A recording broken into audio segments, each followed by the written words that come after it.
Slovenske občine veliko sredstev vlagajo v urejanje kolesarske infrastrukture.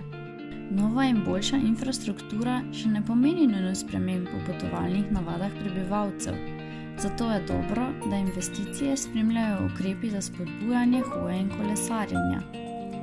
Velike komunikacijske kampanje, s katerimi se obvešča o novih kolesarskih stezah ali peš povezavah in nagovarja k njihovi uporabi, so v tujini nekaj običajnega. Pri nas pa tovrstna praksa še ni razširjena.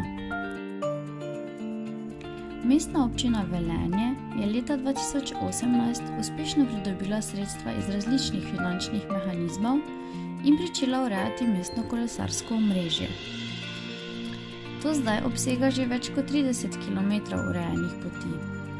Označujejo in urejajo pa tudi regijske kolesarske povezave in povezave, ki so del državnih kolesarskih poti.